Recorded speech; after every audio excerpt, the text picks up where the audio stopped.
Hello दोस्तों, नमस्ते, प्रणाम। मैं घूंघट वाली 960 अपने यूट्यूब चैनल में आप सभी का स्वागत करती हूँ। तो दोस्तों, आज मैं लेकर आई हूँ बहुत ही प्यारा सा धमाकेदार चुटकुला नाच गीत को पूरा सुनिएगा। दोस्तों, गीत कैसी लगी कमेंट में ज़रूर बताइएगा। आप सबसे हाथ जोड़कर रिक्वेस्ट है, मेरे चैनल को आगे बढ़ाइएगा।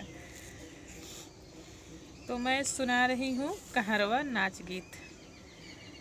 नैहरे में माजे गोरिया रोजै बरतनवा, नैहरे में माजे गोरिया रोजै बरतनवा, कहिया लेके जई है पगलू हमरो गवनवा, कहिया लेके जई है पगलू हमरो गवनवा।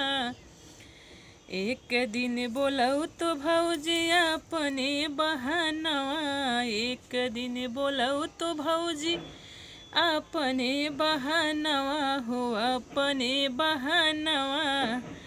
खूब उनका पीटित उनके माई अपने माई के समानवा, खूब उनका पीटित अपने माई के समानवा। नैहरे में माजै गोरिया रोजै बरतनवा, नैहरे में माजै गोरिया रोजै बरतनवा। एक दिन बोलऊ त्यो भौजी अपने बहनवा, एक दिन बोलऊ त्यो बहिनी अपने बहनवा। खूब उनका पीटित उनके माई के समानवा, खूब उनका पीटित उनके माई के समानवा।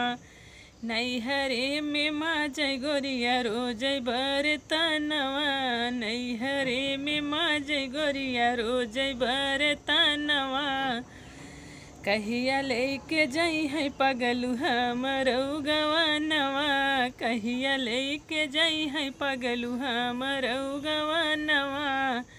नैहरे में माजै गोरिया रोजै बरतनवा। तो दोस्तों, था मेरा प्यारा सा चुटकुला नाच गीत कैसी लगी आप सबको कमेंट जरूर बताइएगा। फिर मिलूँगी कोई अगले नेक्स्ट वीडियो में अच्छे गीत के साथ। तब तक के लिए नमस्ते, प्रणाम।